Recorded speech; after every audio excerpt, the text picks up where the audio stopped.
Among all the Buddhist scriptures ever written, the Shurangama Sutra, also known as the Lingyan Jing, has always held a very special place. For centuries, many great Buddhist masters believed this scripture was not just another religious text, but a direct guide to awakening.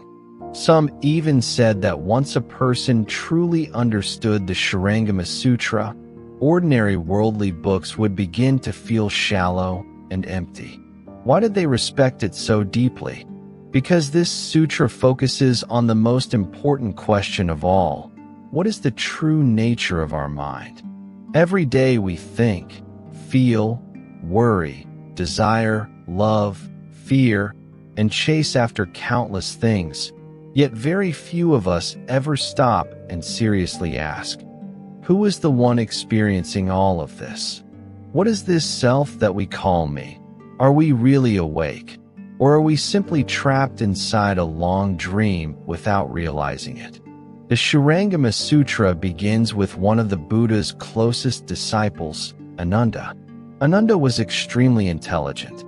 He could remember almost everything the Buddha taught and was known for his incredible knowledge. But despite all his learning, he nearly fell into temptation and realized something deeply painful. Understanding teachings intellectually is not the same as truly transforming the heart. In that moment, Ananda knelt before the Buddha and begged him to explain how the Buddhas of all worlds achieved true enlightenment. Instead of giving a direct answer, the Buddha asked him a simple question: where is your mind? At first, the question sounded easy. Everyone believes they have a mind. But when Ananda actually tried to answer, he became completely confused. He first said the mind must be inside the body. The Buddha replied that if the mind were truly inside the body, then a person should first be able to see their own internal organs before seeing the outside world. But that is not how experience works. Then Ananda guessed the mind must be outside the body. The Buddha responded that if the mind were completely outside the body, then the body and mind would be unrelated. Yet when the body feels pain, the mind immediately knows it.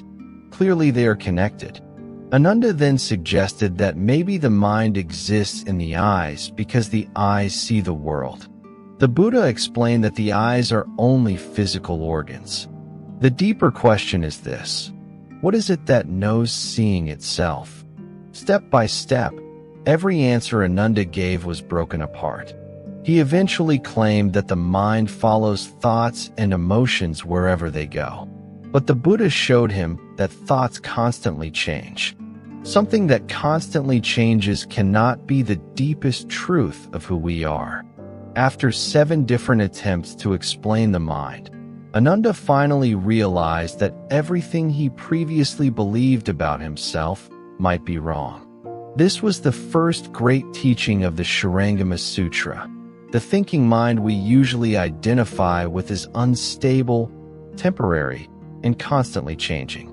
We mistake this restless stream of thoughts and emotions for our true self. But according to the Buddha, this is an illusion. Once the false understanding was shattered, the Buddha began guiding Ananda towards something deeper called the true mind, or true awareness. To explain this, the Buddha raised his hand and asked Ananda if he could see it. Ananda said yes. Then the Buddha lowered his hand and asked again. Ananda said he saw the hand move down. The Buddha then pointed out something profound. The hand moved, but the ability to see never moved. The object changed, but the awareness itself remained the same. This was the beginning of the teaching known as the revealing of true seeing. The Buddha continued leading Ananda through many examples. When a person is young, they see the world. When they become old, they still see the world. The body ages, but the awareness of seeing does not age. Light changes into darkness, yet the awareness that knows light and darkness remains unchanged. Objects in the world appear different from one another, but the awareness behind seeing stays the same. Through these examples, the Buddha revealed that our deepest nature is not our emotions, memories, thoughts, or physical body. It is the silent awareness that has always been present behind every experience. The sutra explains that this true awareness cannot be treated like a physical object. You cannot point to it the way you point to a chair or a tree because it is not something being observed. It is the observer itself. It is the open space in which all experiences appear and disappear. Thoughts come and go. Feelings rise and fall. The body changes from childhood to old age. But the awareness behind experience remains untouched. Ananda then asked whether this true awareness comes from causes and conditions or whether it naturally exists by itself. The Buddha explained that it is beyond both ideas. If awareness depended on conditions, then it should disappear when conditions disappear.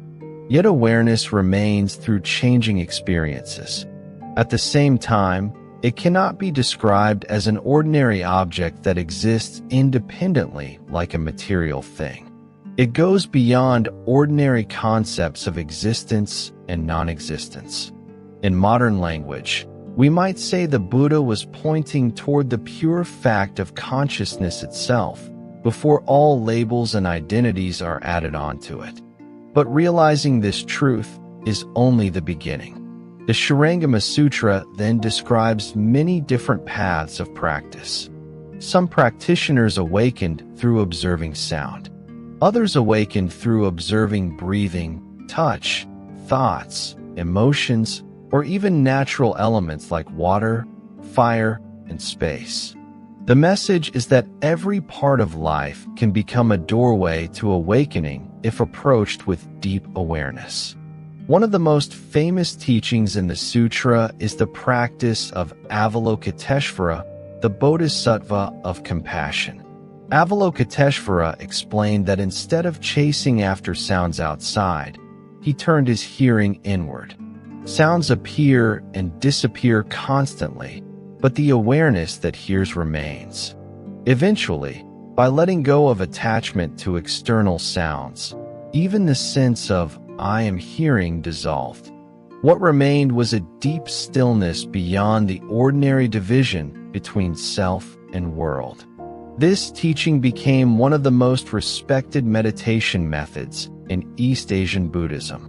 However, the sutra also warns that the spiritual path can become dangerous if a person becomes attached to mystical experiences.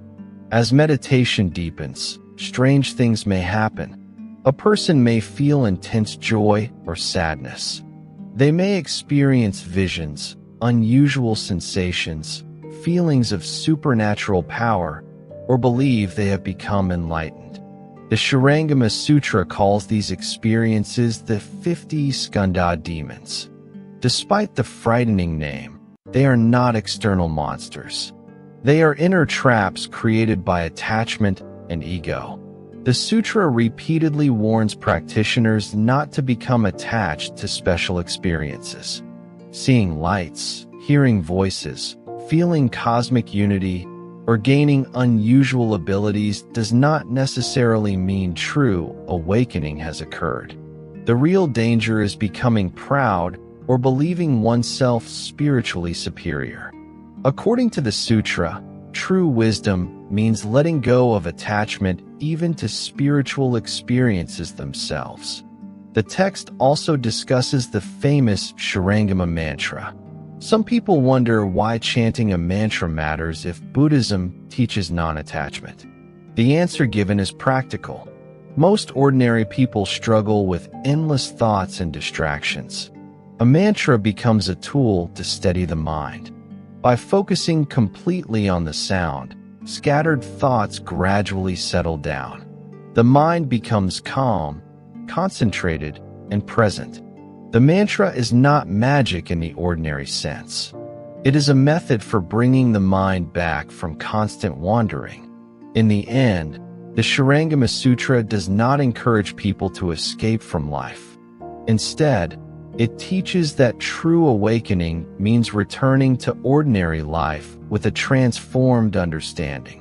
Before awakening, a person is trapped by fear, desire, anger, pride, and endless anxiety about gain and loss.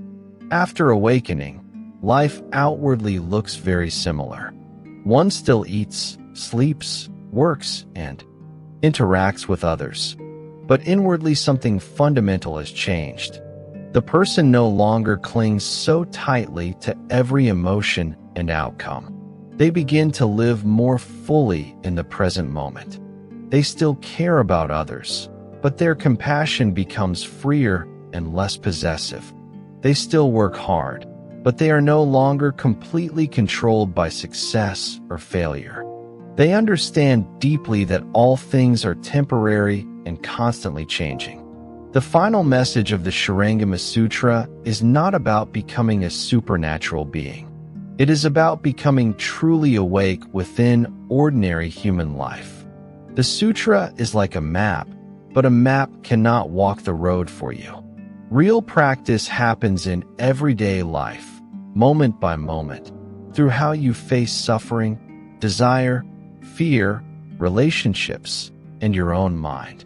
And perhaps one day, after searching everywhere outside yourself for peace and truth, you may finally turn inward and realize that what you were searching for was never separate from you at all.